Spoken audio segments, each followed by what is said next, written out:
Hello and welcome to The Vicar's Watch Dibley, the podcast where three priests link our stories with those of a Reverend Geraldine Granger and other TV vicars. I'm Kate. I'm Jenny. And I'm Ruthie. This episode we are talking about Season 1, Episode 4, The Window and the Weather. This week we'll be discussing fundraising, death and flirting. That classic combination.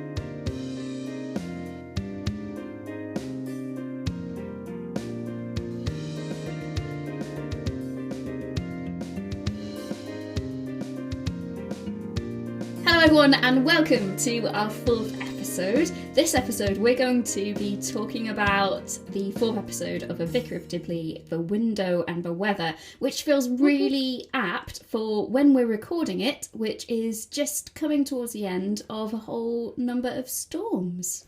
A great storm. Great storm. And it's a great snow over here as well, so mixed. Oh, that was the great frost. So true. So, how have we all been this week? I have a little bit of a cold coming on. My voice is a little bit huskier today, which hopefully isn't going to be a problem. And yeah, my back's been a bit bad, but it's starting to get better. How about you, Ruthie? I'm really good. Do you know what? I did a funeral this morning and I worked out just before I did the funeral that it's probably been about 3 years since I've done a funeral. Ooh. Wow. Which is a very long time. So I was on maternity leave and then we all had lockdown and everything like that when I come back to work, and I had a quite big project that I wasn't doing, and then I changed jobs. So it was really, really nice actually. I really like doing funerals, which sounds very morbid, but yeah, it's been a good morning. How about you, Jenny? Good. Yeah, I'm good too. I had a big wedding preparation event morning on Saturday last week where all the couples getting married in our church, of which there are 12 this year, got together. Well, most of them did. We had about 9 of our 12 couples. So this week has just been like furiously trying to catch up with wedding admin and just, getting in touch with our lovely couples, making preparations for them for all the weddings this year. So I just feel like Mrs. Weddings. But it's been a good week, thank you. Is that wedding admin for your wedding or for everyone else's Do you know weddings? what? I have to. Well, both. But the weirdest thing ever was filling out my and my fiance's like wedding form. It's like welcome to the Church of England. We're so excited you're going to get married. Give us all your details. And I was like, I've never filled this out for me. It was I had the biggest smile on my face while I was doing it. For all our other couples as well. So yeah, a bit of an unusual year this year for me, I guess, being both vicar and bride to be. Exciting. Oh, wonderful. Thank you. Well, I believe this week it's my turn to do I'm a vicar and phrase. Yes. So, I'm a vicar, and the other day I went bra shopping in my dog collar. Ooh. Whoa! I have never done that before. Haven't you? No, it is, I would not. It is very, very worth it. You should do it I because should.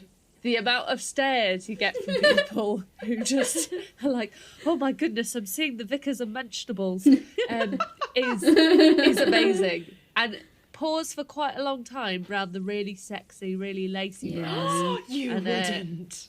Oh, absolutely. Even if you're not there to buy it, even if you're there for a boring t-shirt bra, I can highly recommend it. Love that. As an amusing thing to go and do. Yeah. It does depend what shop you're going into, though. I mean, at Marks and Spencer, I think you're not going to get too big a reaction if you're wandering around buying a bra in Marks and Spencer. If a vicar goes into Ann Summers. I've not been to Ann Summers in my dog collar. I have been in Ann Summers, but I haven't dared go my dog collar. Maybe I should do that next. I have to say, my favourite bra retailer, I've never been in my dog collar. I feel like that's one step too far. And usually I shop on my day off anyway, lol. But I have had to give over my address, which includes the title, like the vicarage at the top of it. And the last time I did this, it did scar me slightly, is the lady looked and then she smiled and was like, oh, and then like carried on. And I was like, yeah. And it was, I'm normally really good at like owning these things, but it's just that one time. And I was just a bit like, yeah. And it was fine because it was, just one of those normal things. But I'm not sure if I'm brave enough to do that in a dog collar. But I don't see why. Now I'm thinking about it. I need to get braver.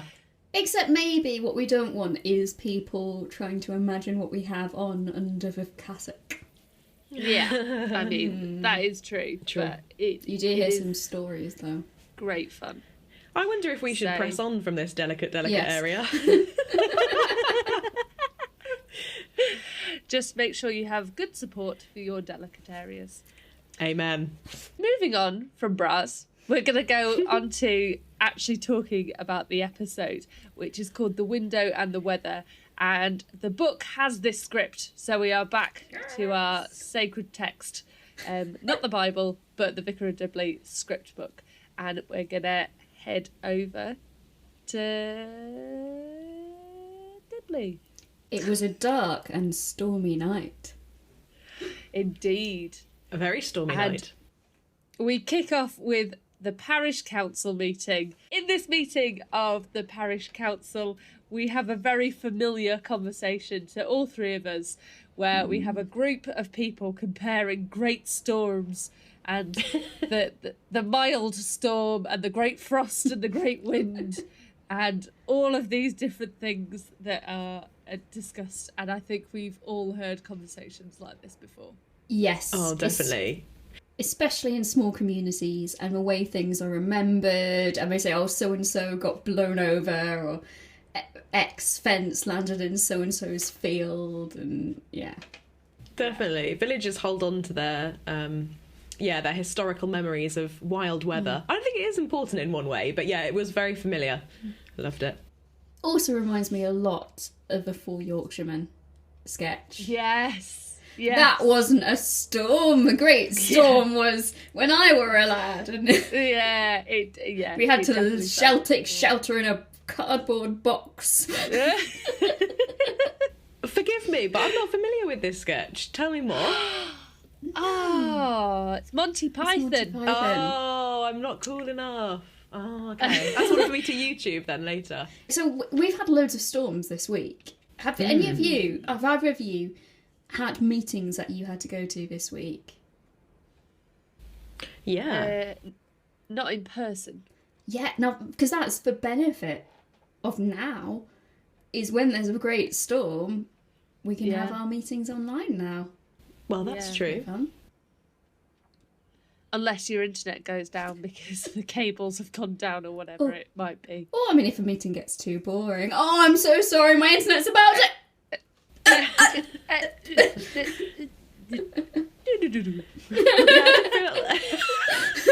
Vicar has left. I did feel a little bit bad actually, because it was stormy one night this week, and I had a meeting at my house. Like, at the vicarage tends to be the place that we meet. So I did feel bad because I opened the door and like there was a few of my parishioners like huddled up in massive coats with like rain pelting them at the back, like come on in, and then sending them out a couple of hours later. I did feel bad, but yeah, no, online meetings still all the rage, aren't they?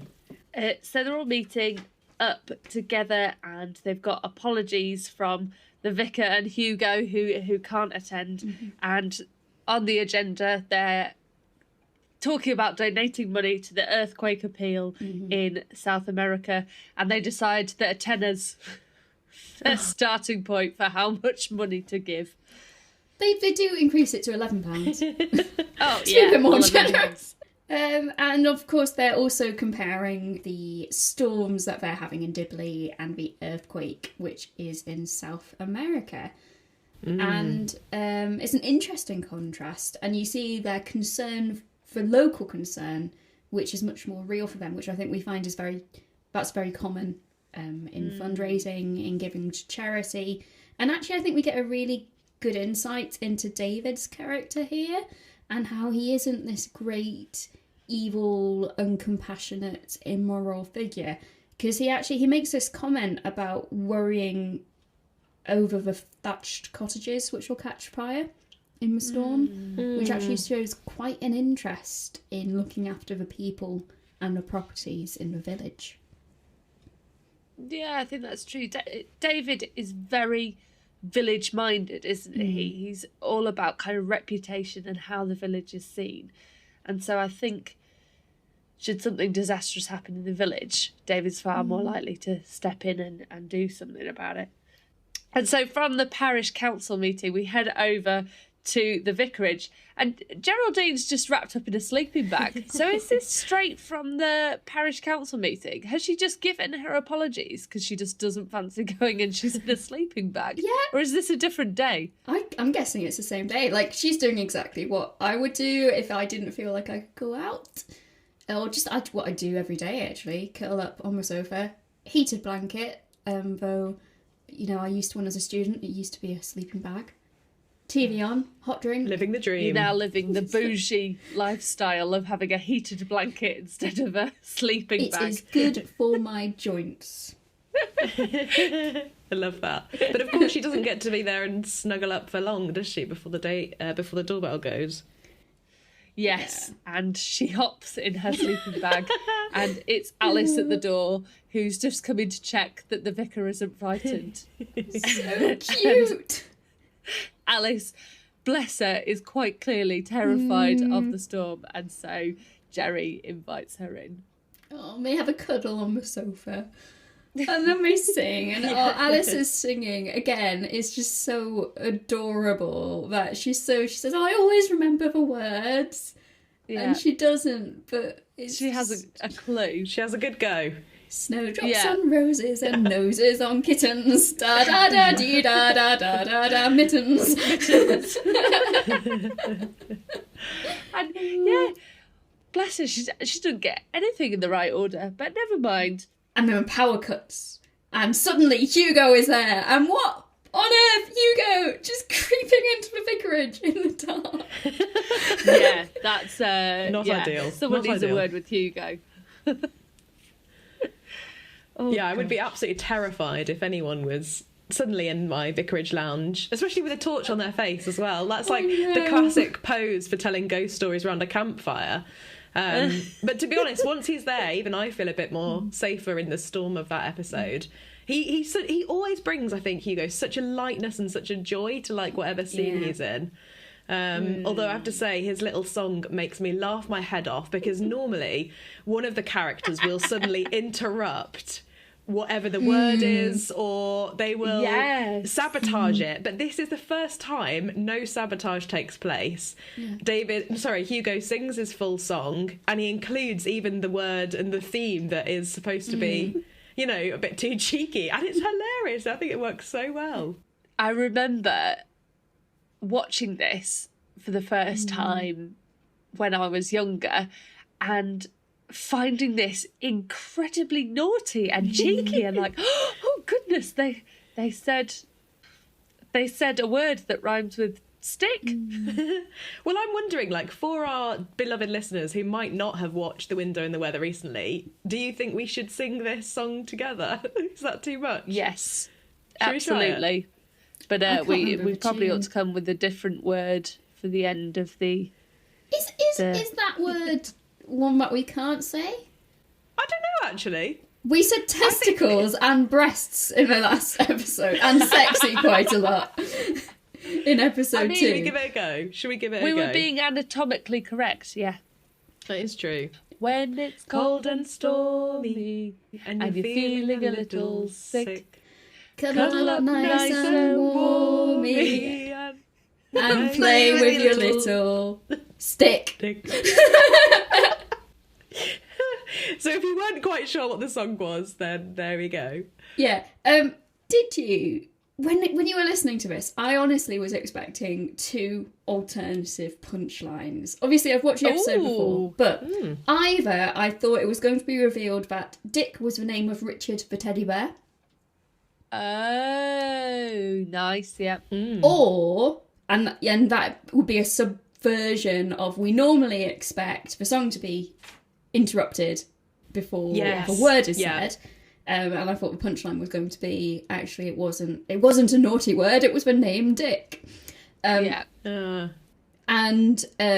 or that we were having a massive insight into David and his wife actually herself being a little bit raunchy, a little bit raising Hugo to be sex positive, maybe a bit more of a hippie, and that was going to be the kind of, and that's why David is so cautious of Alice, because he can see Hugo's attraction for Alice in his own attraction for his assumedly deceased wife. If I don't think they're ever told. Yeah, they never cover that, do they? Do you know what? I have never before made the connection that Hugo's mum was David's wife. I know it sounds so ridiculous, but when he says, "Oh yeah, a song that my mum taught me," I was just like, "Oh yeah," just, you know, his mum, and we never get to meet her. But then now I'm thinking, oh my gosh, because David's his dad, and now it's like a whole full picture, and it's freaking me out. Except, I mean, we're assuming that she's a wife, and she didn't mum was actually wife, teach for but song. I suspect from the kind of culture and context that David and Hugo's mum were married at some point. And actually, it wasn't Hugo's mum who sang the song. So that was a No, it was some disappointment. bloke at school in the end. Yeah, phew. Disappointing, really. Luckily, though, the three of them survive the stormy weather. And the next day, Jerry goes out to go and do her rounds around the church to make sure that everything's okay and in place, and to check that there's no big damage to the church, which I imagine you guys with your churches may have been doing a little bit of this at the moment. Just a little. Yeah, walked around one of my churchyards on Tuesday and just was a little bit overwhelmed by the amount of cleaning up that's going to have to happen, but couldn't really be done because there was still storms to come. Someone came to see me today and just handed me a grave marker that had been blown across a churchyard. Now I've got to go and hunt for where that belongs. So that's going to be fun. But no damage to my churches as far as I know. Yeah. How about you, Jenny? Is your church all right? Yeah, we've been so lucky, actually, though. We've had no damage. Unfortunately, we have got a bit of a leak situation internally, but that's been going on for a few months now, being investigated. It's always something. But what this scene is like, I so know that feeling now of like creeping around the church, sort of with that emoji face on, thinking, is everything all right? Is everything all right? Geraldine praises the Lord because everything looks amazing. And then there's like a horrible, like, heart-sinking moment where she obviously goes into the church and there's a tree right through the window. Lucky enough to have never experienced that, but that must be such a heart-sinking moment. Yeah, there was a video doing the rounds on Twitter recently of the spire of a church that just fell off, and I just thought, that poor vicar, whoever they are of that place, and just the nightmare that it's going to be to get everything fixed and sorted, and you just see it wobble and fall down and think, oh my goodness. Although at least it didn't actually land on the roof. I believe it landed just by the side of the church and not on any gravestones from the looks of it. That's good. Or any people, gosh. Or any, definitely not any. That would be terrible, wouldn't it? That would be terrible. That sounds a bit Midsummer Murders, doesn't it? In fact, or Hot Fuzz. I'm fairly certain there's been deaths in Midsummer Murders where someone's pushed something off the church roof. Definitely in Hot Fuzz. Oh yes! Oh gosh! I hate that scene in Hot Fuzz. But I suppose it reveals that I was thinking about gravestones because I do have 5 open churchyards, and it has been a learning experience. So 5 open graveyards, Kate. That is a lot. It's one of the things that we were kind of told at theological college, if you can avoid going to a church with an open graveyard, to avoid it, because there's lots of kind of lists and demands and rules that you've got to follow with an open graveyard. Can you explain a bit about that? Yes, so the way that burial sites in the UK work is that certain permissions are extended by the commissioner. So it's a joint work between the incumbent of a parish, the vicar, the funeral directors and the stonemasons, and each of us have different powers extended to us about what we need to sign off on. And clergy in particular, the powers that we're given are we sign off on the style and design of the monuments, that's the gravestones, to make sure that they are in keeping with the space and that they comply with the regulations. Because did you know that gravestones have regulations for what they can and can't look like? And unfortunately, it's a really difficult task because you want to say yes to people who are grieving, and when you've got an open churchyard as well, that means you're accepting more burials. You still have space, but there are still restrictions on how people can be buried and where they can be buried, and whether we dig to double depth or not, or whether you can reserve a space. You can apply for a faculty, but reservations last for 25 years and cost £300 minimum. There's a whole load of legal things, and it's a little bit of a nightmare, but at the same time it's lovely to be able to work with families and to lay people to rest in our beautiful churchyards. So to kind of summarise then, there are really specific rules about church graveyards that we have to follow, including design of graves and that kind of thing. And there's a whole load of legalities to do with that, but in a more in a different context. So a council-owned cemetery, the rules are different there. So that's why when you go into church graveyards, a lot of graves will look very similar because we have to stick to certain rules. And if you go into a different kind of cemetery, you'll see lots of different styles of graves because the rules are different there. Yeah. Yes. And that actually the decision about what is actually allowed isn't necessarily coming from the vicar. The vicar is just saying this complies to the guidelines which I've been given. And it is the most horrible thing to have to tell a family that they can't have what they want. Yeah. Speaking of what you want with funerals and graves and that kind of... Have you guys thought about what you would like when you die? Do you want to be cremated? Do you want to be buried? Do you want to be Viking longshipped? It's because Jerry says she wants to be cremated and put in a pot, doesn't she? Yeah, on a mum's mantelpiece. Well, I think for me, I've always had... I think I prefer to be buried than cremated. I think that's one thing. But I do know that for my funeral service, although I know it will be potentially a sad time for people, because you do, of course, miss your loved ones when they die. You can't hug them and talk to them about new things. Although you can always talk to people in your hearts. In fact, I still do talk to my loved ones that have died. But I really want my funeral to be a celebration of life. And I want it to be like, yes, Jenny is finally with God. It's like she finally is face to face with the one who all her life she spent talking about and thinking about. Do you know what I mean? Like, I really wanted to reflect that. I don't know about a conga or something, but I don't know, maybe not that far, but definitely a time of like, yes. Following the coffin out in a conga. Maybe not that far. I don't know, maybe though. I need to write a plan. I haven't done that. Have either of you written a funeral plan? I haven't. I do know more of an idea of what I want. I want to be cremated rather than buried. I mean, I want my ashes to be interred in a churchyard, and probably with... One thing I've seen in one of my churchyards, someone, instead of like a full stone, just has like a place marker slate.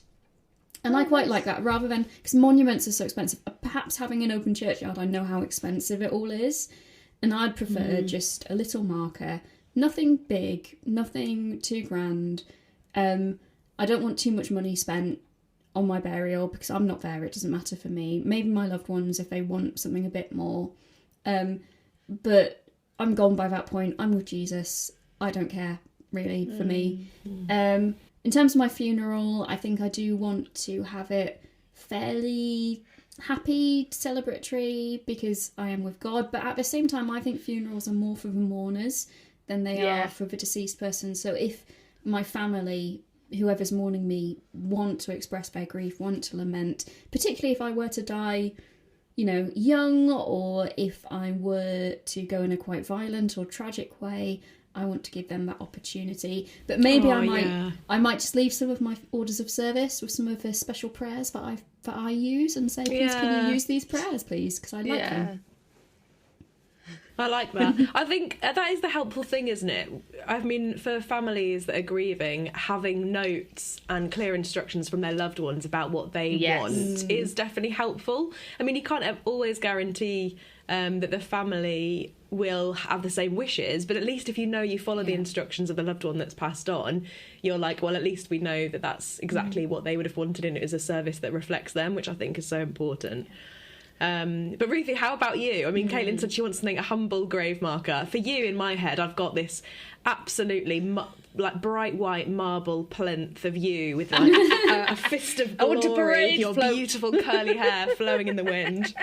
Please don't change my mind. It's really interesting, isn't it? Because I'm not that fussed for being in a churchyard necessarily. I think I'm very much of the mind of, I'm gone. I'm in a different place. Just scatter my ashes somewhere interesting.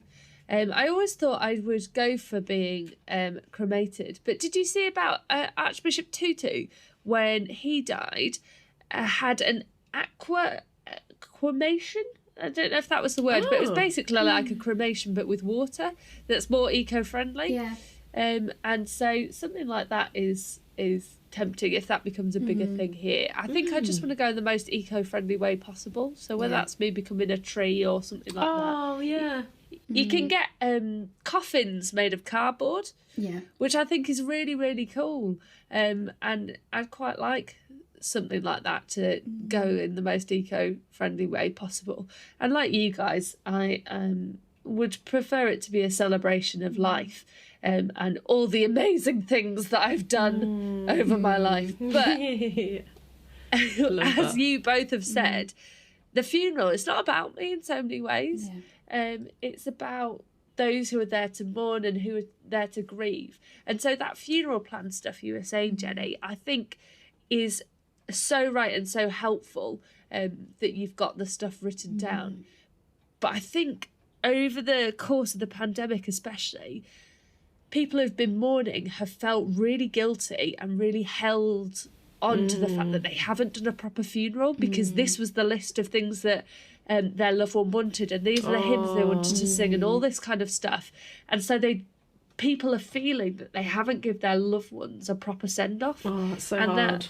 Yeah, and it's making people feel like maybe they've not gone to heaven properly or all that kind of thing. And that's not true. I mean, God's so much bigger than that, but we're going to have so much grief that we need to deal with as a nation because we've not been able to do mourning well for the last 2 years. Yeah, and dear listener, what we would like you to take away from this, I think, is something that I always say, actually really just about a parish. If I'm talking about how I've been doing funerals, I always emphasise how important it is to leave, if you have specific wishes, to make sure that they're known, because it makes it so much easier for your loved ones as they're planning your service, if they know what you want.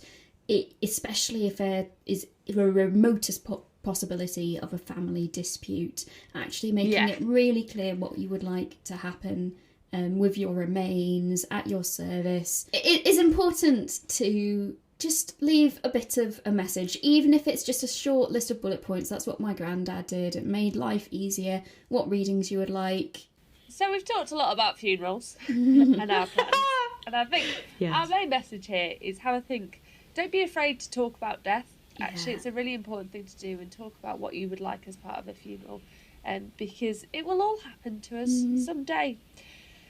And in this episode, we've had the death of a tree that's gone through a window.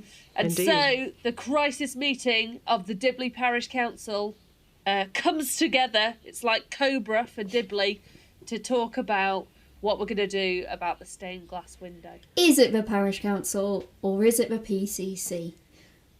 Because... Not this again!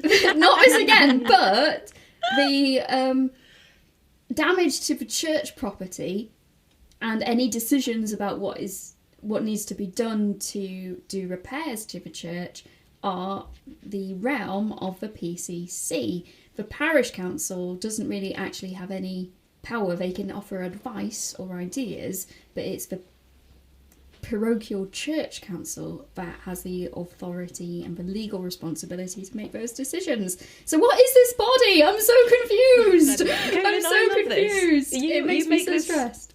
You make this podcast like not only entertaining and fun, but also a learning journey. A learning. A learning journey. I can only resolve that this must be like a merged body, and like it is both the parish council and the PCC. And let's not get started on faculty applications. Oh gosh, please no. But because that makes sense, because Dibley is so small, I suppose, doesn't it? But they've got the right people. Yeah. What we can gather is they have the right people in the right room to talk about what on earth the stained glass that smashed was. So they're trying to work out what design they're going to have. And Jerry, I think lots of vicars will empathise with this particular bit, where Jerry's like, what about this different new design? And everyone's like, oh yeah, that's interesting. And then Mrs. Cropley's like, I like the old one. And everyone's like, yeah, we want the old one. Yeah. But they can't quite remember what the old design was. No, so we go on a bit of a journey, don't we? We start off with feeding the 5,000. But then, no, that can't be Jesus, it must be Moses. So it's Moses feeding the 5,000. But oh no, he's carrying something. So maybe it's Moses carrying the commandments for, well, it's St. Barnabas Church. So maybe it's Moses carrying the commandments for St. Barnabas. But then actually maybe Moses is a librarian. So it's St. Barnabas borrowing a book from the library in Wolverhampton. Or no, actually, I didn't think they were people. I think it was sheep. So maybe it was Jesus and the feeding of 5,000 sheep. But didn't we agree that Jesus was Moses? So it's Moses and the feeding of the 5,000 sheep. You've captured that so well. just brilliant. And as I was watching this, I was thinking, they should be able to know, even if they haven't got a photo and no one can remember, they should be able to know what the stained glass window was, which they do eventually find out. Mm-hmm. Yes, because actually, now, I'm going to preface this with, I think I'm coming across on this podcast as like a bit of a rules lawyer, in that I adhere like completely to the rules because I talk about them a lot. Actually, I'm interested in the rules and I know them so that I can decide whether or not I think they're right and whether or not I disagree with them. I prefer to know the rules so I know if I'm breaking them or not, so I can cover my back and not get in trouble. There's a thing which I learnt when we had the quinquennial inspection. That's a 5-year inspection with the Archdeacon of one of my churches. It's called the terrier, not the dog, but it's like an inventory of all the valuables in the church, of the architecture, of any relevant pieces of art, everything, registers, and one of the things that goes in the terrier is descriptions of your stained glass windows. Oh, so they should have had the documentation then to say exactly what it was. However, some people do misplace their terriers, and it could well be that Reverend Pottle might not have had his terrier up to date or easily accessible. Well, yeah.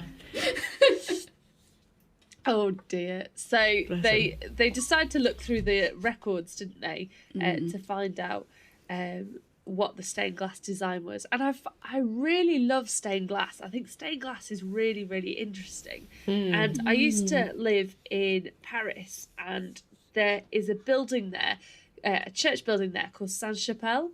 And essentially the walls of it upstairs are all stained glass, and they tell the entire story of the Bible, and then some stories of how relics were found and things like that. And when you're there on a sunny day and the light just shines through, it sparkles everywhere, and it's beautiful. And that's the history of what stained glass was for, wasn't it? It was supposed to tell those Bible stories. For a congregation who were mostly illiterate and so couldn't read the text, or it was in the wrong language for them, but actually, the priest could point to the windows, and people could see the windows and learn a bit of the story. And so there's loads of different hidden symbols in stained glass windows. I remember at your church, Jenny, we went and had a look, at one of your windows and we were trying to decipher who everyone was. Can you remember? Yeah, absolutely. I love that game. We play that game with like children or families or even like wedding couples, like anyone who comes into church. It's lovely to look around. Although I have to say, like, my favourite stained glass at my church at the moment in my village is year 3 of our local primary school have recently they do, I think it's like the life and teaching of Jesus as a module, and they've created tiny little panels of like coloured in almost like tracing paper about what they've learnt about Jesus or the Christian faith. And so we've got this kind of porch in our church that was built to commemorate the end of World War II, and it's glass panels all around the edge, and on one side we've put up all the year 3's little mini stained glass windows. It's so cute. I'll have to send you a picture. It's amazing. Yeah, do. Yeah, I'll try and put it on our public facing site so you can see it too, dear listener. But yeah, it's like my favourite stained glass at the moment for sure.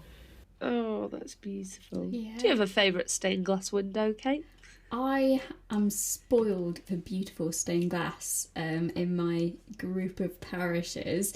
I can't not mention one of my churches has some historic medieval stained glass, which is quite well known, and it is beautiful. But then I also have another one of my churches has windows which has just loads of women in them, and I really love that. Yeah, we've got one of those. Lady Chapel window. In another of my churches, in the vestry, the stained glass has some fantastic and quite funny depictions of the gospel writers and the animals that symbolise them, which always makes me laugh as well. And another one has a really rare depiction of Saint Michael, where the dragon is an unusual colour for Saint Michael. What colour is it? Oh, don't ask me off the top of my head. I was hoping you were going to say like it's leopard print. No, it's it's rainbow like dragon. Rainbow dragon. It's like it's red, and St Michael's dragon isn't normally red, or it's black and red, or it's usually one colour, but it's like 2 colours. Anyway, very interesting for me. I love it. But there's loads of different types of stained glass. There's in the world. Some of my other churches had some really beautiful modern contemporary stuff. But I actually think my favourite stained glass was in the chapel at Cranmer Hall where we all trained. And it was repieced together from broken stained glass from other windows. And I just really liked that imagery. Yeah. What about you, Ruthie? So I moved to South Yorkshire just over a year ago, and I went and visited Sheffield Cathedral, and they've got this really interesting, it's called the Lantern, and it's on the top of the roof, and there's this amazing panel glass there. So again, if you are there on a sunny day, the light just dances around on the floor, and I think that's really, really cool, just playing with light and colour. But I mean, it's got to be Sainte-Chapelle. It's got one of my favourite stories, which is in the Apocrypha, which is additional text to the Bible, where there's Judith who cuts off the head of a king, and it's gruesome and amazing, and you just like, go girl. Brilliant. Yeah. So they're trying to work out what the image was on this window, and Jim very helpfully pulls out a picture from his wallet that he thinks might help. And he passes it to David, and David's face at this point is just amazing. He raises his eyebrows. Turns out it's a picture of Jim's dog. But he thought that the dog was looking at the church and that you might see just a hint of a reflection in his eye of the stained glass. It's so good. Yeah. It's so sweet. So they try that, but then they come up with a better plan. And Frank goes through the old records in order to find out what the image is. And a week later, we're back with the parish council, and we discover that it's Noah's Ark. Yes, Noah's not Ark. Jesus delivering the Sermon of the Mount on a boat surrounded by sheep. And a librarian. Librarian. It's Noah's Ark, and they discover that in order to fix the window, it's going to cost them about £11,000, to which Owen says, bugger me, you can get someone killed for that. Stained glass is very expensive to Yes. put in, to design, to commission. and to maintain. All of those things. So they decide that they're going to have to do a bit of fundraising, but they don't want the thermometer on the side of the church that's just slowly going to be filled up, and they come up with some other ideas for fundraising. Shout out to Jerry's fantastic quote, which I believe circles the internet in GIF form, where she says, "Can't is not in the Christian vocabulary. When Jesus wanted to walk across the lake, they didn't say, 'Jesus, you can't walk on water, you'll get your dress wet.' No, they didn't." To which Owen says, "You can't commit adultery, you can't kill people, you can't covet your neighbour's ass. Even if it is very alluring." Yes, thank you, Jim. Sorry. He's so good. Do you know what I have to say? Overall, zooming out, looking at this entire episode, I think this may be one of my favourite episodes across all of the series and all of the extras. Really? Yeah, for me, there is back-to-back banter here. And it's classic, like, rural village ministry. But I feel like all the characters really come to life. I just think there are so many, like, one-liners that, I love this episode. So, they're coming up with ideas for fundraising, and I think all of us recognise this as well, that it feels like quite a lot of church life is involved in raising money and discussions about money and things like that.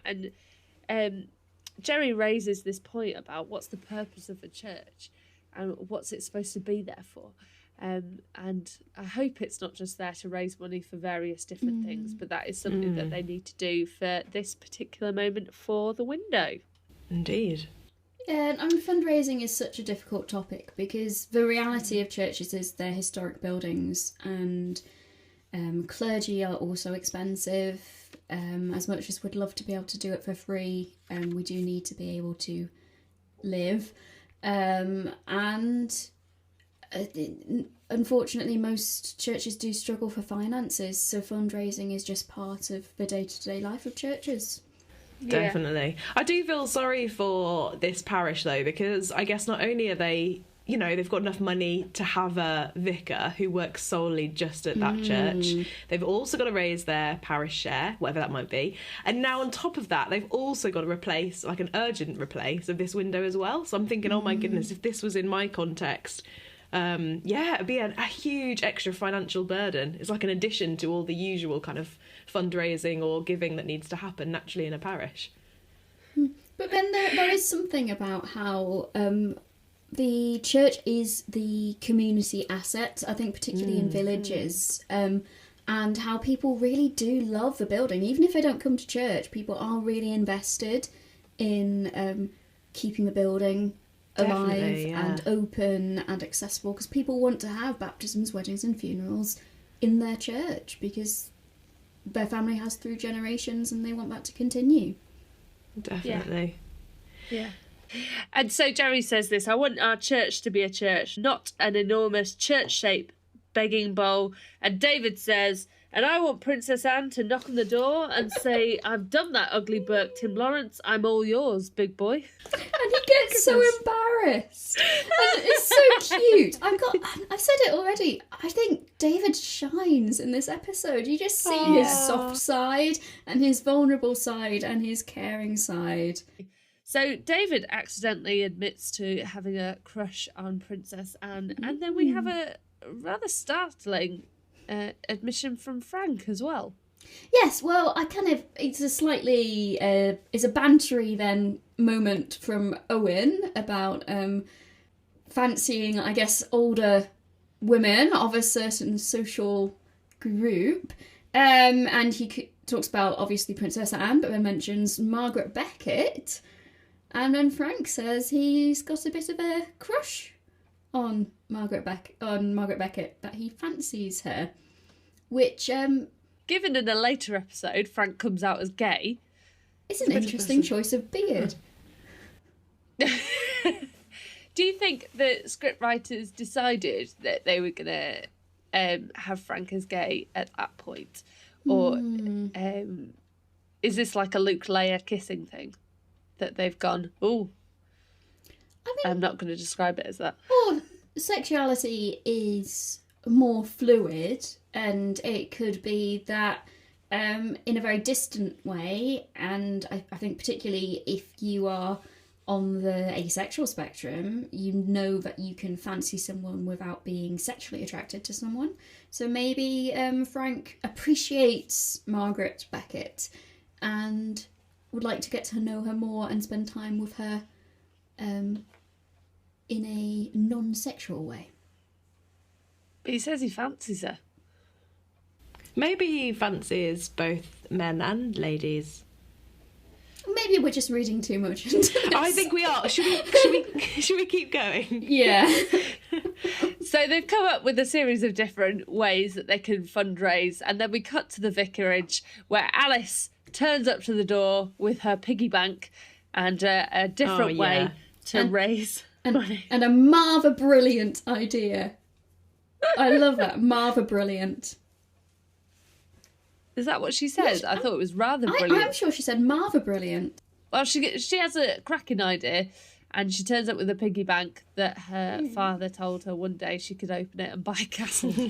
Oh. Yeah. Oh dear. Yeah, and then Hugo turns up as well with some ideas of his With own. another idea, yeah.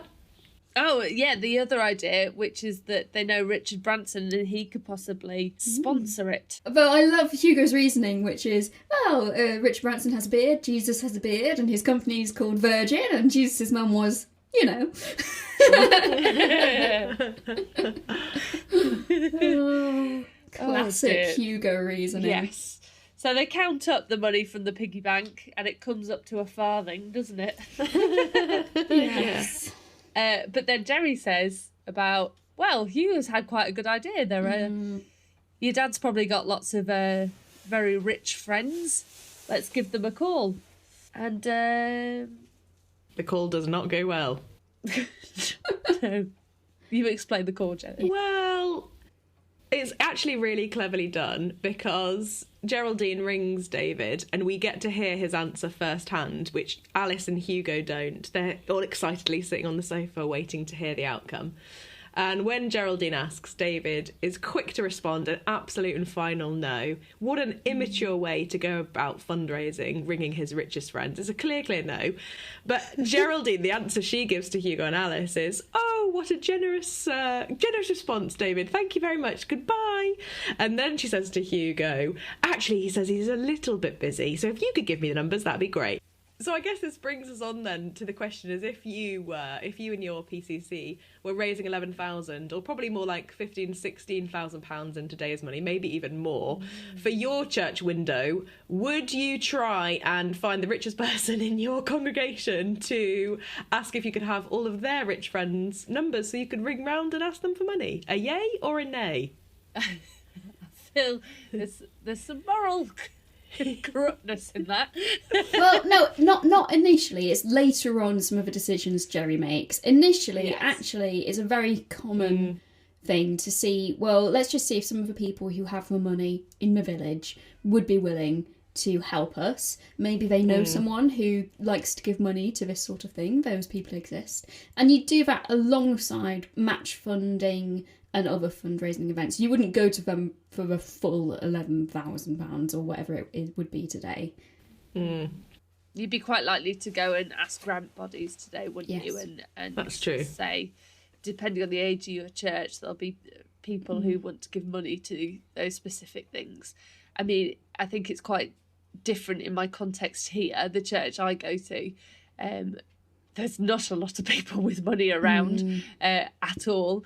And so it would definitely be a combined effort. I'm not sure we'd know many millionaires here, but I think we'd probably go for more sponsorship, which is something that the church is trying to work out at the moment because there are lots of holes and leaks and all that kind of wonderful thing. Whereas in contrast, for one of my churches, which is in one of the more prosperous villages, it was actually said at a fundraising meeting about the reordering the developments that we want to do to a building. It was actually said, do we know anyone who is rather well off and might be invited to donate? So it's different communities. So Geraldine starts making her calls, But they don't really go well as she tells them that she's calling on behalf of a church. Yeah. I can shove it up my where, sorry. Shove it up my jacksie. Thank you.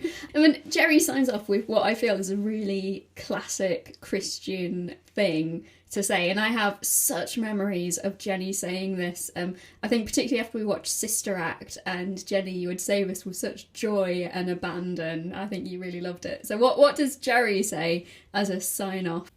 She says, bless you at the end in a very polite, dignified way, but I think the Sister Act bless you is more like bless you. Yeah, and what does bless you mean in this context, Jenny? I think the word blessing and bless is replaced for quite an aggressive swear word, actually, quite a rude word indeed. I was very tempted to use the bless you yesterday when I'd put a tweet out about something, and then someone had replied to it and said, "No, it's not referring to that, thou foolish woman." And, yeah. I was tempted to reply with a, bless you. I actually think that saying bless you is actually a good way. Now, I really take blessing seriously. Like, it's a big part of what we do, isn't it? But I actually think in fact, someone was telling me this story the other day of someone even just being in a shop who was really shirty, really cruel, being cruel to their partner about something and huffing and puffing and making them feel so uncomfortable. And she just looked at him and said, "The Lord be with you." And then hurried, and then did what they needed to do and left. And I thought, actually, there's something really lovely about even in those times where we feel like pushed or angry, or someone's obviously being like aggressive or outrageous, to be like, you know what, bless you, or like, God be with you. But I get that it can sound super like patronising as well. But I think if it's genuinely offered, then it's beautiful way to counter someone's aggression. It's a nice reminder to the self to say, actually, this person's annoying me, but I will bless them because God loves them. And it does diffuse some of the anger or hurt that we feel as we say it. Yeah. In the words of Michelle Obama, when they go low, we go high. Oh, Queen. But Jerry's tactic approaching him as a vicar doesn't really work. So she does decide to, what she calls, fib a little bit, which in my books is financial fraud or white collar crime. But she does ask Jesus' permission, so does that count? She looks at Jesus and then goes, "I'm going to have to fib a little bit." But the conversation goes well, though. Oh yeah, it makes up something about Dibley Investments, and it's her way to just kind of get her foot in the door and have a meeting, and that's how she talks to Mr. Daniel Frobisher. Yeah, so is our maybe love interest this episode. There's definitely a lot of flirting going on. He is wearing classic, stereotypical early 90s, late 80s financial attire with his He's a businessman. blue striped shirt and his red braces. He is a finance business type. And my goodness, we're flirting between the two of them. Daniel does do the thing that really annoys me, and things that we should not teach children, that David, who is teasing and saying nasty things about Geraldine, probably fancies her, which is just wrong. That's not how we should explain it to children. No, and then like the whole thing about, she might be a virgin, just think about that. Which is, cringery. We talked about this in episode 2, and just the kind of obsession people have with Vickers' chastity. But then Geraldine goes on a whole thing about what an amazing kisser she is. Scrambling eggs with a tongue. Oh gosh, it makes me cringe. And it really, that lodges in Daniel's mind. He loses his train of thought because he just can't stop thinking about the vicar kissing him. I think, or maybe more about the tongue itself. But the tongue itself, yeah. I've just got a memory. You know how we talked, was it last episode or a couple of episodes ago? I think it was in episode 3, perhaps, where we talked about the rage bomb that was lit for us when we were invited to use our sexuality to bring people into episode church. 2. And was it episode 2? And now here we have a fine example of how that may actually, in this case, win the day. Ooh. Yeah. Well, it does. Yeah. Oh, It absolutely does. And also the big contrast between Jerry flirting with Daniel versus how she flirted with Tristan. Because I know I used the word innocent quite a lot in episode 2 when I was talking about Jerry's flirtation with Tristan. It was just so cute and embarrassing. But this is raunchy flirting. Oh, yeah. Oh, yeah. And the phone conversation ends with something that I find so rage-inducing in TVs and films, where they say they're going to meet, and they don't plan it. They don't give a time or anything like that. I didn't notice. I'll give you an hour on Thursday lunch. And she's like, great, I can fit you in. Bye. Where? You've not planned any of this. Didn't even notice. That's hilarious. Also, Oxford to London for Thursday lunch. Yeah.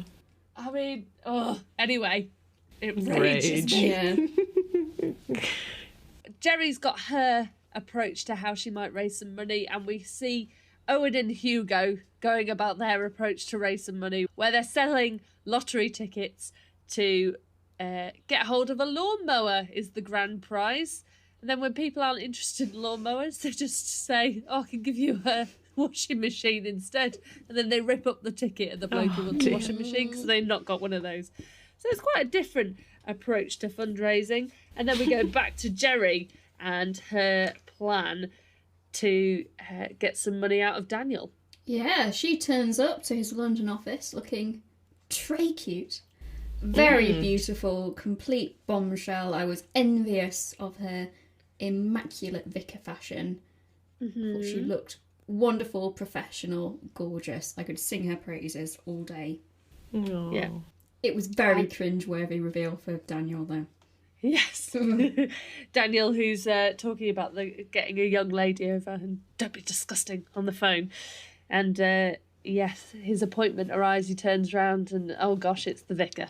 But you know what? I appreciate actually that. I mean, I talked a little bit about how Jerry's approach felt a bit like financial fraud here in her initial calls, but actually it was just to get her foot in the door, and she is completely open when she arrives. So actually, she's a vicar, and this is about the stained glass. And she does temper also that he might actually say no. So she says blah, blah, blah about the lunch. She's like, if it's still on. So she knows that she's pulled a bit of a fast one, doesn't she? And she gives him room to say, actually, you know, I'm out at this stage. And she does continue the banter, actually. She continues that flirting and to kind of, I think, emphasise that nothing's really changed. She's the same person.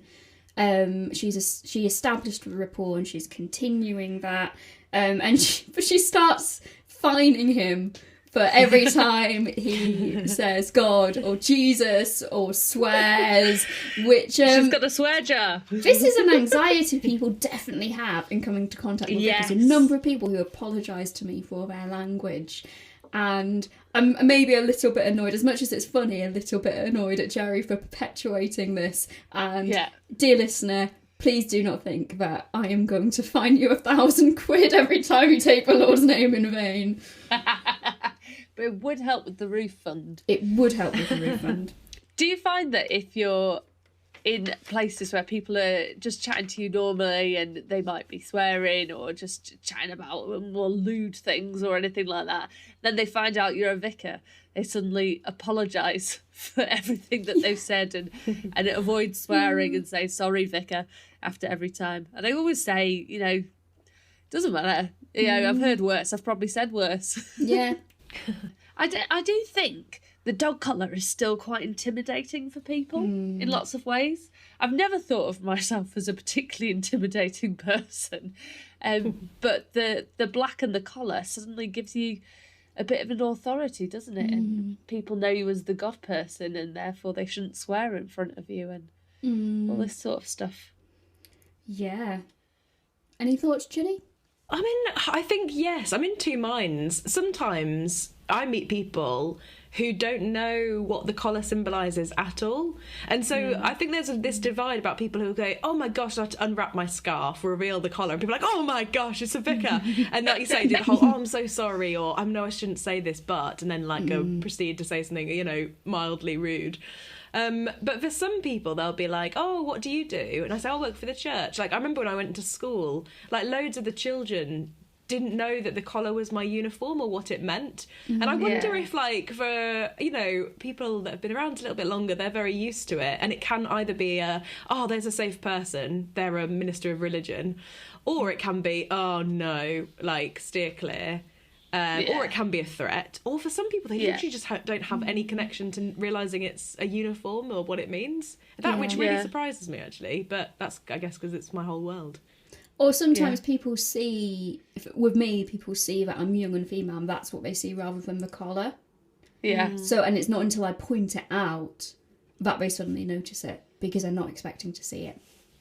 Have you ever had abuse hurled at you when you're in your uniform? No. No. Luckily, not yet. Me and Toby were walking down once. Toby, my other half, who is also in a dog collar, we were walking down once and we were wearing our vicar uniform, and someone wound down the window and shouted out "pedo vicar" at us. Oh my gosh! Sorry, I shouldn't laugh. That's awful. Because I know you and that your husband so well that I'm like, how? Yeah, that's terrible. Which I completely understand why someone might throw that abuse at us, because the church has not done well for itself and has messed up and ballsed up so many times with regards to safeguarding, and I can understand people's anger about that. Although it's not always nice to have pedo vicar yelled at you on the street. Oh my gosh, no, that's terrifying. Unfortunately, that sort of abuse tends to be aimed mostly at our male and male presenting colleagues. Which is really sad, because just because you're male doesn't make you more likely to be a sex offender or to be more abusive, but female clergy are seen as safer, perhaps less intimidating.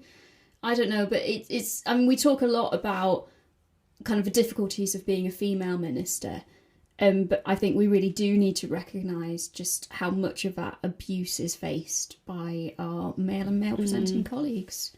Yeah, as well, definitely. Yeah. Oh, that's a bit of a downer. Yes. So we go to parish council. Wait, just before that, the meeting with Daniel just tails off with one comment which mystifies me, which is Jerry talking about taking Daniel to go and see the church. Yeah. Which is in Oxfordshire. And they're in London for a lunch hour. Maybe it's a long lunch. Or maybe she shows him on her iPad. Maybe we whisk forward a few years and she's got some sort of device and she connects Just some photos. With some printed photos. Yeah. 94, yeah. Oh, that might be it. Actually, it might be photos that she takes and shows as opposed to going to the physical building. Although I do really want to know now how long it would take to get to central London. Yeah, central London to Oxford. Yeah, we'll say from Oxford. Not very long. Not too long, I wouldn't have thought. Unless, well, did she drive? Did she get the train? Guys, I'm not sure that this is good content. No, but I want to know. My question, not yours. So we move on to the council meeting, and Jim is describing how he's had some difficult dealings with some customers recently and trying to get them off his land, and it turns out Jim's been arguing with sheep. It's such a good scene. It's brilliant. And then they discuss their financial successes so far. And Owen has raised £1,000 with the village lottery. And I was really impressed by that. Yeah. I thought they've done really, really well. £5 a pop for each ticket. That's 200 tickets sold. That's brilliant. Yeah. Mrs. Cropley, however, has struggled a bit with her recipe book. Well, no, she hasn't. No, Mrs. Cropley, I think I'd quite like to try radish jam. You know, I know it sounds initially quite bad, but radish, like pickled radish, is quite nice. And I don't know, sweet radish, I could see how it might not be as bad as it sounds. So Mrs. Cropley is doing her recipe book, and then Geraldine just quietly says, well, Oh yeah. I got £10,000. And everyone cheers. Yay. And hooray, because work on the window can start instantly. Although it probably wouldn't it? Because there's got to be faculties and all these other kind of boring church things that have to go on. But before they get onto all of that, Geraldine goes and visits the local school to discuss windows and what kind of design they might like. And my first question is why is Alice in charge of these children? Well, I noticed that the school meets in a village hall, firstly. So it's a small school, small class. I guess. I mean, Alice did say she was the art teacher for the school. Yeah, she helps the teacher. So I'm guessing that the teacher's just gone off for a cigarette break or something. Yeah. It was the What's it 90s. called? So they're discussing what animals they might like in this image of Noah's Ark. And all the children want dinosaurs. Well, initially. I wrote down the list of the animals that were suggested. Firstly, Velociraptor. Yeah. Every class has a George. And George sets a ball rolling because he's been watching Jurassic Park. So our next suggestion is Tyrannosaurus Rex. I mean, obviously. Jerry puts her foot down, says no more dinosaurs. Boo! So then we have a lovely precocious little girl says football hooligan, because her dad says that football hooligans are animals. Jerry then says, oh no, I mean like birds. How about any birds? And the same girl says Samantha Fox, because her dad says she's a sexy bird. So our list is a Velociraptor, a T-Rex, football hooligan, and Samantha Fox. What animals would you put in this window? Let's keep the original list. Let's just build on it. What animals would you add to this window? I wanted to see an elephant on that window. I mean, two. that's tradition, isn't it? Yeah, you've got to have an elephant on the ark. Yeah, I'm a traditional. I like the bit of tradition. Give me 2 elephants on the ark, s'il vous plaît. I think we should definitely have the nativity lobster. Oh, great shout! Yeah, yeah, that's a good one. I love squirrels. I'm a big fan of squirrels. Oh yeah, and so 2 some squirrels scampering up the ark, I think, would be red ones, obviously. Yes, would be marvellous to see. Gotta have some hamsters as well. Sorry. Hamsters. When you said scurrying, I was like, they need to be on board. Yeah, some guinea pigs. Yeah. Oh yeah. Just a small petting zoo. small animals. Yeah. That is my kind of ark. And I just love this whole conversation because children are amazing and I love spending time with them in ministry, and they come up with some of the most bonkers and the most wise things, you know, one sentence after another. And it is one of my favourite bits of ministry, is working with children and young people. Yeah. It's classic church, a classic church thing to ask children from a local school to design something. Jenny, you've already talked about the little stained glass panels that you've had made from your local school. And you go in and you say, let's design a Christmas card, or let's design the new window, or whatever. And it's just a lovely way to involve children in the building and giving them something where they can go and say, that's mine. Yeah. But despite children being amazing, they still say the awkward things, don't they? Of was it George again who says, my dad would like to give you one, miss? Yes. And Jerry asks, who is your dad? George! It's the pretend outrage and then the sudden very, very keen interest. I like that they call her Miss as well. Yeah. Bit of throwback, yeah. Going round the school, we have a church school in my patch, and going round and them learning what to call me and asking what I'd like to be called is, it's just really cute, you know? What do they call you? They'll call me Reverend Caitlin or Reverend Kate because that's, I think, the head quite likes that. My predecessor was called Reverend, and then her name as well. Although they did call me by my predecessor's name for a little bit. Oh no! Oh bless. What about you, Jenny? Do you have much interactions with schools? Yeah, so I get to go in. Our local primary school isn't Church of England, so they really well balance different faith people or perspectives kind of going in. But yeah, I get to go in and sometimes do talks on the church or community or weddings and baptisms, that kind of thing. And then the school will sometimes come to me at church as well and do like a harvest sort of show or, you know, things for Christmas. So we're trying to build up links because it's so important. But I think, when it's formal, it's like Rev Jenny or Reverend Jenny. But really, I'm quite keen that they call me Jenny. And I think it's good that they know, like, there is a title there. But I love that they know me by my familiar name, if that makes sense. But yeah. I think that's quite a good one because at most primary schools, they'll be referring to their teacher as Miss or Mrs. or Mr. or whatever it might be, and then a surname. So that formality isn't completely alien to children. Yeah. But I mean, I make a point of saying I'm really happy for people to call me Kate around the parish. It's who I am, and we had that actually earlier with Jerry clarifying for Daniel as well what to call her. Just call me Jerry.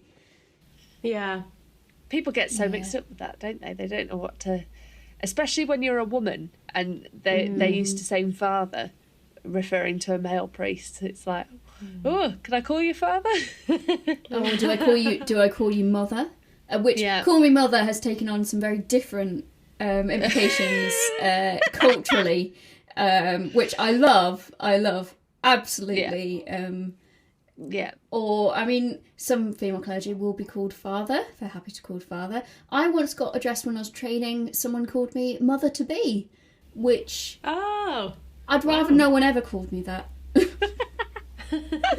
Unless it was true.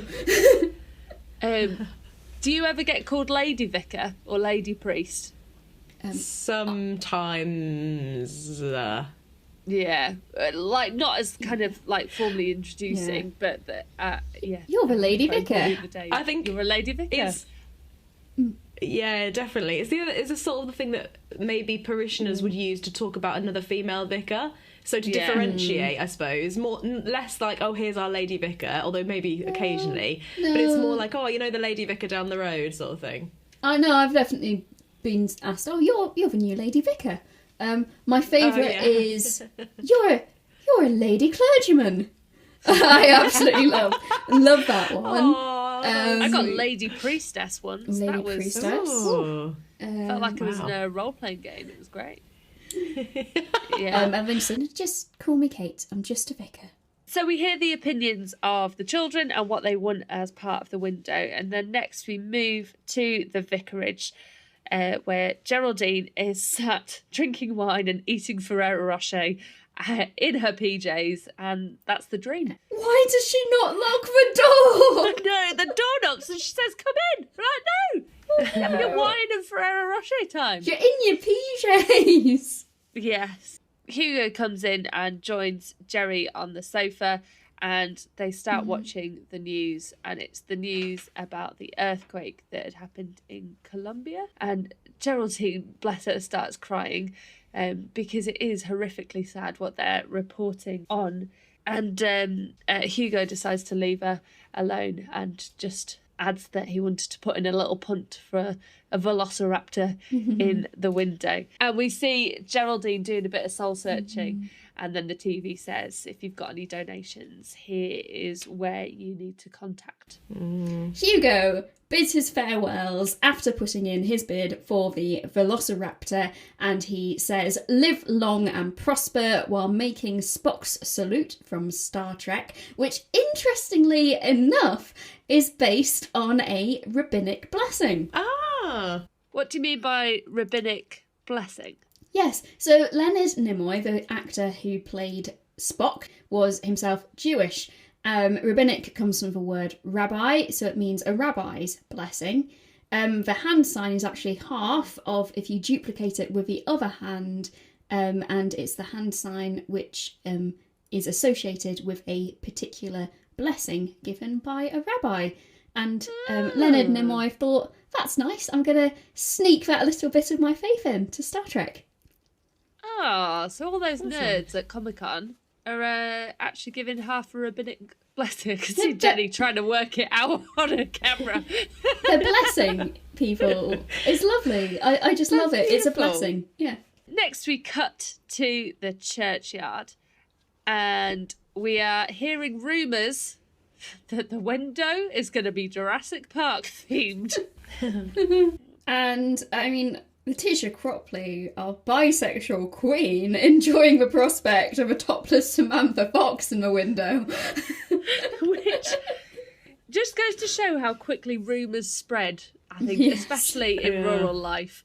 That you hear a vague rumour about dinosaurs being in the window and Samantha Fox being part of the window as well.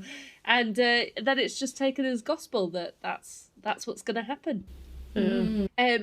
But we then go into the church to have the grand unveiling of the window, which gets done very quickly. It does. So the window is covered up with a curtain and it's unveiled and it is plain glass and shows the beautiful sunset that's happening over Dibley. And I really love what Owen says about it. Owen says, bloody marvellous. I mean, when it comes to it, you can't beat God's own creation, can you? Yeah, that's Amen. lovely. Amen. Do you know what? That image is so beautiful that when I was younger and watched The Vicar of Dibley, I didn't get that wasn't stained glass because it's so beautiful. I thought that it was stained glass. Yeah. So I just totally didn't get the ending of the show at all. But it's only when I got older I was like, oh, that's meant to be what the actual village looks like. It's beautiful. Yeah, it is an absolutely stunning window. Would show all the different seasons so beautifully through it. Definitely. But what I love as well is that everyone is instantly in agreement. It's not like there's no disappointment, even though I know that Jerry, like pastorally, she cares and covers for that well, but everyone's like, yeah, bravo, that is just perfect, including Daniel himself, which is lucky. Yeah, and David says he always thought it was his favourite view in the village. Yeah, it's really lovely. And it's revealed that the total cost of it was about 500 quid instead of the 11,000 raised. So that's 10,500 heading off to the earthquake appeal from the people of Dibley. Which is really the church family getting it right, isn't it, when it comes to... And I know that could be up for debate in terms of some stained glass and stuff. It can't always be that simple, but... when you're thinking about giving and giving well and living out of God's generosity, like this is what it looks like when the church does money and giving well, I think. Yeah. Definitely. Yeah. Except, my only caveat is Jerry doing it without their permission or their knowledge. For me, if they hadn't received it well, that could have caused a lot of hot water. Oh, she'd be in big trouble. She would be in such big trouble. It was a risky move, yeah. So we are I guess in real life, probably would be a bit too risky, but... So we are very lucky that she is able to diffuse things with Daniel with a little bit more flirting and banter and a little wink in the eye. And I don't know about you, but I am honestly 100% convinced that Jerry snogs Daniel after this. What? That is a really massive claim to make. I wasn't ready for it. It took my breath away. No, I was not ready for that. I think, like, I didn't pick up that she's romantically interested in him, but I just think that she wants to snog him, and she does. I don't think that at all. But I love that you do. It's like your ongoing fanfic mind, which is a beautiful, beautiful, powerful thing. No, I think that's what do you call it when you're like, we brandish her reputation with like snogging all the rich guys? I'm not tarnishing it. I'm letting her enjoy her sexuality, And do you know, we Kate, know that that she will likes a come. snog. It will Yeah. come, but I think It she's will go, yeah. allowed to be attracted to men and have a snog if she's attracted to them. She did it, and why? I think what Geraldine really shows in this episode is that she is a priest and a person and a friend to all people, whether you are a rich, privately educated, you know, whether, like, it doesn't matter what kind of how you vote, because obviously we've got David and Daniel who are, you know, really flying the flag of privately educated, very wealthy, conservative, you know, politically, as well as the Jim Trots of life who, you know, are just loving rural life, love their community, you know, haven't got a lot. She's someone that can get on with everything. Like Alice is her best friend who likes to sing songs when the wind is blowing. I feel like for me, what she shows about this banter with Daniel at the end especially is that she is like a friend and a priest and a person to all. And I think that feeds back something, Kate, that you said in a previous episode about actually the calling of a vicar, the calling of a priest is to love her people and to shepherd them and to befriend them and to ride God's beautiful ups and downs, you know what God has in store for us, like, together. So that's a really long-winded way of going, I don't think she snugged him, but she might have done. We hope you've enjoyed this episode of Vicar's Watch Dibley. Thank you to Toby for editing our ramble. Any views expressed in this podcast are our own and don't necessarily represent those of the Church of England or any other organisations with which we are affiliated. And as always, bless you for listening. What do you call a parade of rabbits hopping backwards? I don't know. What do you call a parade of rabbits hopping backwards? A receding hairline. Brilliant. Thank you. Why do they have to be hopping?